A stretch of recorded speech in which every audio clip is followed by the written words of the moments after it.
Hello everyone, this is CBT Learning Station, Bookkeeping NC3 by Vladimir Campo. So this is my sample workshop layout for bookkeeping NC3. So may I present to you first my symbols or like symbols na ginawa ko po. And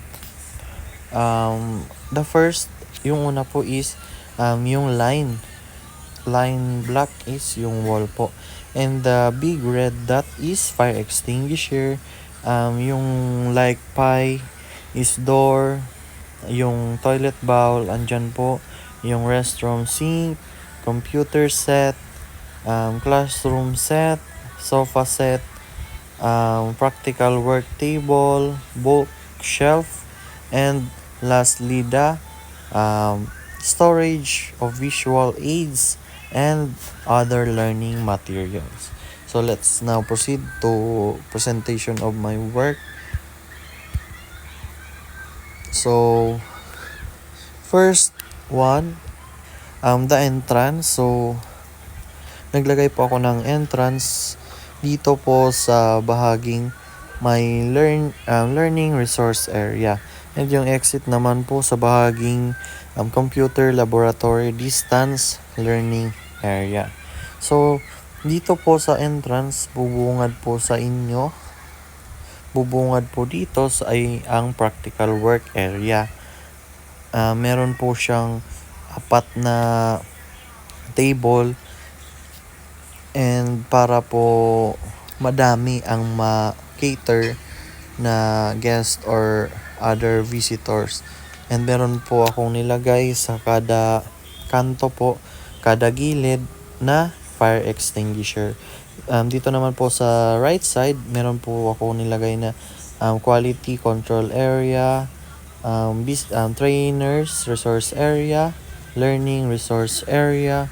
Sa left side naman po na practical work area, meron pong institutional assessment area and support service area. So sa gilid naman po ng dalawang yon, meron po tayong contextual area.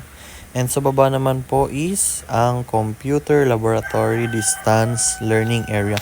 So sa distance learning area, so sa laboratory is dalawa po. Napapansin nyo po, dalawa po ang inilagay kong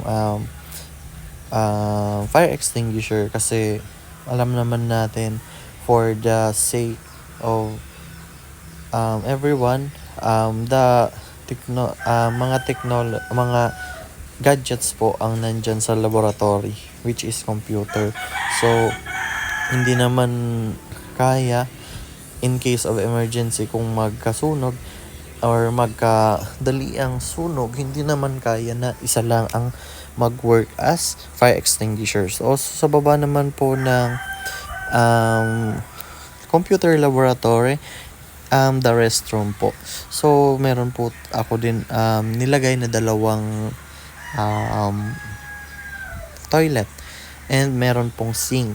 So this is one for female and male.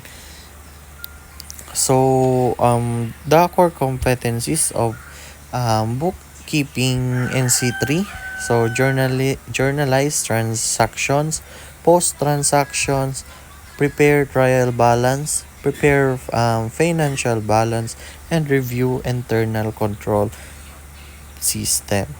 So this is my work in sample workshop layout for bookkeeping NC3. So thank you very much po and have a nice day.